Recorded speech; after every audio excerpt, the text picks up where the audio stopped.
শিলিগুড়ির নেউটিয়া হাসপাতাল থেকে ছাড়া পেলেন বিজেপি সাংসদ খগেন মুর্মু। নাগরাকাটায় ত্রাণ দিতে গিয়ে আক্রান্ত হয়েছিলেন তিনি।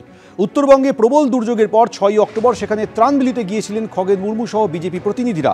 তখনই তিনি আক্রান্ত হন। এরপর হাসপাতালে ভর্তি করা হয় বিজেপি সাংসদকে।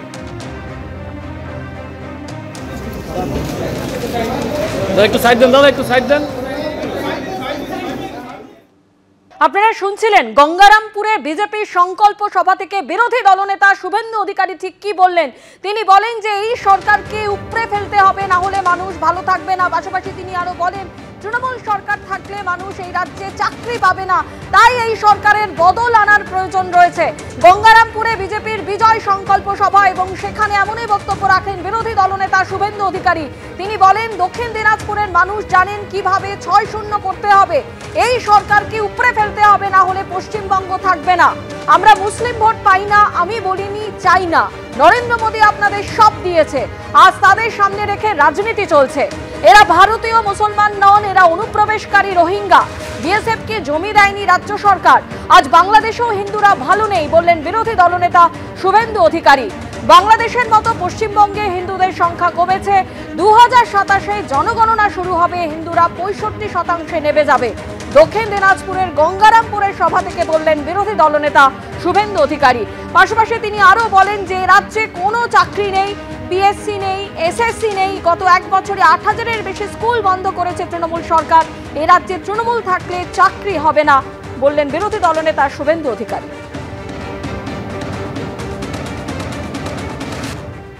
ভারতীয় মুসলিম আপনাদের নিয়ে আমাদের কোনো সমস্যা নেই। আমি বক্তৃতা করতে উঠলেই আপনারা ভাবেন যে এ মনে হয় আমাদের বিরুদ্ধে কিছু বলল। সবচেয়ে বেশি অস্বস্তিতে আমাদের সংখ্যালঘু মোর্চার লোকেরা থাকেন। আমি বরাবরই বলি আমি মুসলিম ভোট চাই না, এ কথা কোনোদিন বলি না। আমি যেটা ধ্রুব সত্য বলি যে আমরা মুসলিম ভোট পাই না। নরেন্দ্র মোদী সব দিয়েছেন, রেশন দিয়েছেন, কোভিডের ইঞ্জেকশন দিয়েছেন, ঘর দিয়েছেন, শৌচালয় দিয়েছেন, সব দিয়েছেন। ভারতীয়দের দিয়েছেন। জাত দেখেননি, ধর্ম দেখেননি, ভোট ব্যাংক দেখেননি। কিন্তু আপনাদের পাড়াতে যখন সুকান্ত মজুমদার যায়, শুভেন্দু অধিকারী নন্দীগ্রামে যায়, আপনারা বলেন এ তো জয় শ্রীরামের পার্টি এসেছে, এ তো হিন্দুদের পার্টি এসেছে, তাই একে ঢুকতে দেব না, ভোট দিতে দেব না। এটাই হলো সমস্যা। আর পশ্চিম বাংলায় কাদেরকে ব্যবহার করা হচ্ছে, কাদেরকে সামনে রেখে আজকে পশ্চিম বাংলায় আইন শৃঙ্খলার অবনতি করা হচ্ছে। আমি মনে করি এরা ভারতীয় মুসলিম নয়। শুভেন্দু অধিকারী তিনি বলছেন গঙ্গারামপুরের সভা থেকে যে সংখ্যালঘুদের সামনে রেখে রাজনীতি চলছে। এরা ভারতীয় মুসলমান নন, এরা অনুপ্রবেশকারী রোহিঙ্গা। বিএসএফ কে জমি দেয়নি রাজ্য সরকার।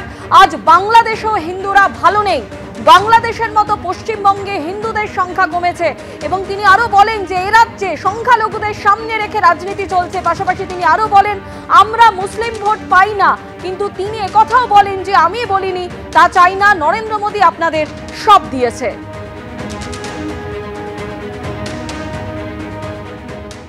তৃণমূল কংগ্রেসের তরফে দেবাংশু ভট্টাচার্য এই মুহূর্তে টেলিফোনে আমাদের সঙ্গে রয়েছেন।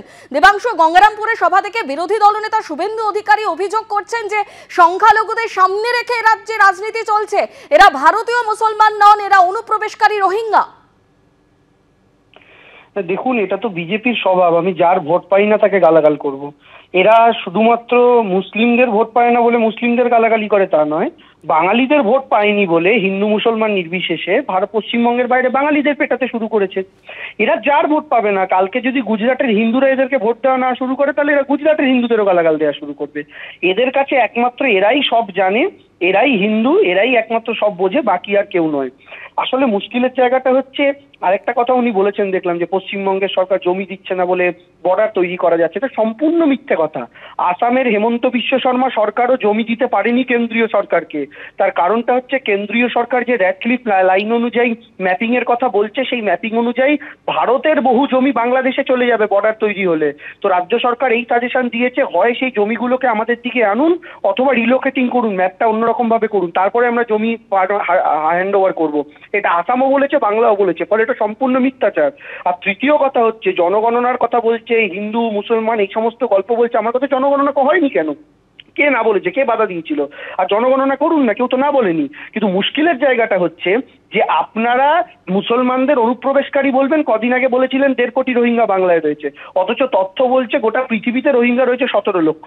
1.5 কোটির কথা বলছেন। ফলে এই সমস্ত কথাবার্তা বলে আলটিমেটলি ভারতীয় জনতা পার্টি তো আগামী দিনে কি কাজ করবে সে কথা বলতে পারছে না। হিন্দু মুসলমানের মধ্যে বিভাজনের মাধ্যমেই তাদের রাজনীতি করতে হবে, হিন্দু মুসলমানের মধ্যে বিভাজন করেই ভোট চাইতে হবে। আমি শুধু শুভেন্দুবাবুকে এইটুকু মনে করিয়ে দেবো, 15% কম মুসলমান আছে বাঁকুড়ায়, ঝাড়গ্রামে, মেদিনীপুর থেকে শুরু করে একের পর এক জায়গা যেগুলো আপনারা জিতেছিলেন, যেগুলো এবার আপনারা হেরেছেন। 85% ওপরে হিন্দু এলাকা, সেগুলো আপনারা গোহারা এবার হেরেছেন। তার সহজ অর্থ হচ্ছে, শুধু মুসলমানরা আপনাদের ভোট দেয় না তা নয়, বাংলার একটা বড় অংশের হিন্দু আপনাদের থেকে যারা ভোট দিয়েছিল এক সময় 19-21-এ, তারাও মুখ ফিরিয়ে নেওয়া শুরু করেছে। ফলে আজকে মুসলিমদের গালাগাল দিচ্ছেন, কালকে হয়তো হিন্দুদেরও গালাগাল দেবেন। ধন্যবাদ আপনাকে। একদিকে যেমন আজকে বিরোধী দলনেতা গঙ্গারামপুরের সভা থেকে তিনি বলেন যে সংখ্যালঘুদের নিয়ে এই রাজ্যে রাজনীতি করা হচ্ছে, পাশাপাশি তিনি আরো বলেন যে এই রাজ্যে কোনো চাকরি নেই, পিএসসি নেই, এসএসসি নেই। গত 1 বছরে 8,000-এর বেশি স্কুল বন্ধ করেছে তৃণমূল সরকার। এ রাজ্যে তৃণমূল থাকলে চাকরি হবে না, সবাই জোট বাঁধুন, গঙ্গারামপুরের সভা থেকে আহ্বান বিরোধী দলনেতা শুভেন্দু অধিকারী।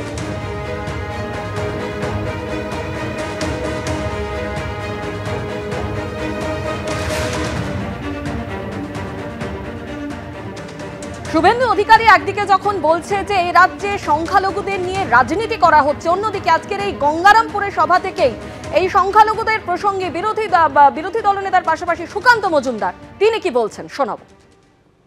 বাংলাদেশ থেকে যদি কোনো মুসলিম এখানে চলে আসে, তাহলে বলুন তো কিভাবে আমরা তাদেরকে এসআইআর এ রাখবো? রাখা উচিত কি? রাখা উচিত কি?